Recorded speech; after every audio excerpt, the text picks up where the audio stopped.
10th का mathematics में real number वास्तविक संख्या चल रहा है। पाठ 41 उदाहरण 11। दर्शाइए कि 3√2 एक अपरिमेय संख्या है। तो इस टाइप के सब क्वेश्चन में बता दिए हैं, उल्टा मान करके चलना होगा। हम लोग मान लेंगे 3√2 एक अपरिमेय नहीं बल्कि परिमेय संख्या है।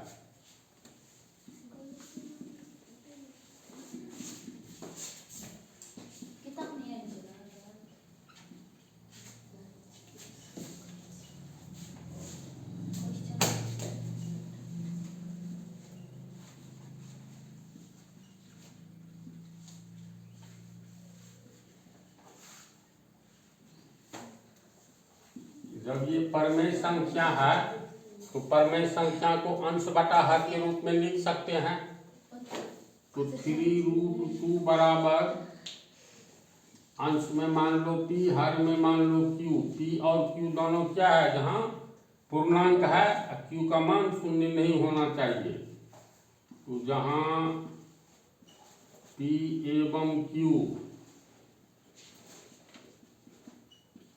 पूर्णांक है तथा q is not equal to 0 होना चाहिए। p/q पूर्णांक है, इसको काट करके हम लोग सह अभाज्य संख्या में बदल सकते हैं। तो p/q का सह अभाज्य वाला रूप, ऊपर नीचे काटेंगे तो अंश बटा हर पुनः प्राप्त होगा।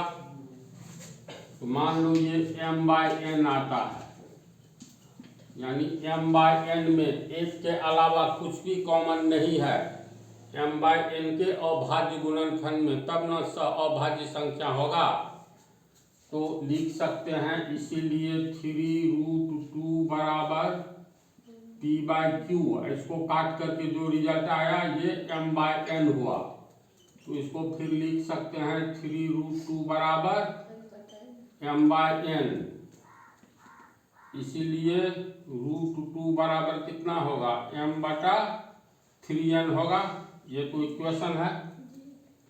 यहाँ पर देखो 3 भी पूर्णांक है, m भी पूर्णांक है, n भी पूर्णांक है। तो m n कैसे पूर्णांक है, तो p/q को काट कर ये आया, मान लो 16/14 है। p का मान 16, q का 14। तो दोनों पूर्णांक हुआ। कहता है q शून्य नहीं होना चाहिए, शून्य नहीं है। तो इसको काटेंगे 2 से, तो 8 दूनी 16, 7 दूनी 14, 8/7 हुआ। तो 16/14 बराबर हम लोग 8/7 लिख सकते हैं। इसमें देखो तो इसके अभाज्य गुणनखंड में एक के अलावा कुछ कॉमन नहीं है, यानी 1 दूनी 2 दूनी 4 दूनी 8, नीचे में हुआ 1 7 7, एक के अलावा कुछ कॉमन नहीं ना है।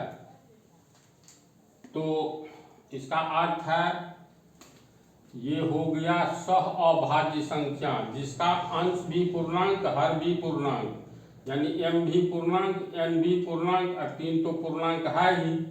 तो यहाँ पर हम लोग लिख सकते हैं, यहाँ m n तथा 3 पूर्णांक हैं। जब m भी पूर्णांक, n भी पूर्णांक, 3 भी पूर्णांक, तो पूरा पूरी इसको हल करने पर जो रिजल्ट आएगा ये परिमेय संख्या हुआ कि नहीं हुआ, है ही। अंश बटा हर, m भी पूर्णांक, n भी पूर्णांक, तो ये m/3n पूरा पूरी ये पूर्णांक होगा, जिसको हम लोग अंश बटा हर के रूप में लिखेंगे। तो √3 बराबर ये हो गया परिमेय संख्या। ये वास्तव में m भी पूर्णांक, n भी पूर्णांक, 3 भी पूर्णांक, तो ये पूरा पूरी परिमेय संख्या हो गया। तो यहाँ इसलिए m n तथा 3 पूर्णांक है, इसलिए यहाँ m/3n एक परिमेय संख्या है।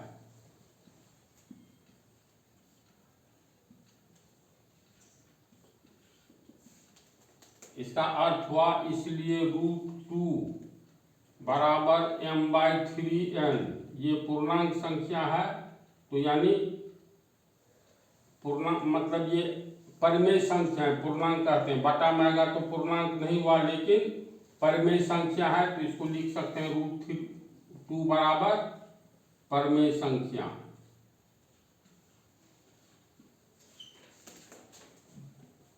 यहाँ पर √2 एक परिमेय संख्या साबित हुआ है, लेकिन वास्तव में √2 क्या है? अपरिमेय संख्या। यहाँ पर जब साबित हो गया तो √2 परिमेय संख्या साबित हो गया, जबकि है अपरिमेय संख्या, तो फिर बात वही आ गई। एक ही चीज स्त्रीलिंग और पुल्लिंग कभी हो सकता है? नहीं हो सकता है।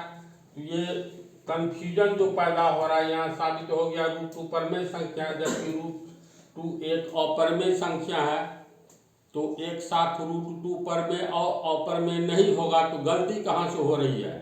गलती शुरू से ही हो रही है। इसको हमने गलत मान लिया कि 3√2 एक परिमेय संख्या है, जिसके कारण साबित हो गया √2 परिमेय संख्या है। इसका अर्थ है यह कंफ्यूजन इसलिए पैदा हुआ क्योंकि शुरू में ही हमने गलती मान लिया कि 3√2 एक परिमेय संख्या है। यानी वास्तव में परिमेय संख्या अगर मानेंगे तो √2 परिमेय संख्या हो जाता है, जो कि गलत है गणित के दृष्टिकोण से। तो हमारा यह मानना 3√2 एक परिमेय संख्या गलत है, अर्थात 3√2 एक अपरिमेय संख्या है। समझ गया? इसको हम लिख देते हैं। यहाँ पर लिख दिए हैं, ये जो √2 बराबर m/3n परिमेय संख्या साबित हुआ है, जो कि गलत है। यहाँ एक कंफ्यूजन पैदा होता है यहाँ पर कि √2 परिमेय संख्या है, जबकि वास्तव में √2 एक अपरिमेय संख्या है। यह कंफ्यूजन इसलिए पैदा होता है क्योंकि हमने प्रारंभ में गलत माना है। शुरू में 3√2 को जो परिमेय संख्या मान लिया है, गलत माना है कि 3√2 एक परिमेय संख्या है। अतः 3√2 एक परिमेय नहीं बल्कि अपरिमेय संख्या है। समझ गया ना? इसके बाद शुरू होगा एक्सरसाइज।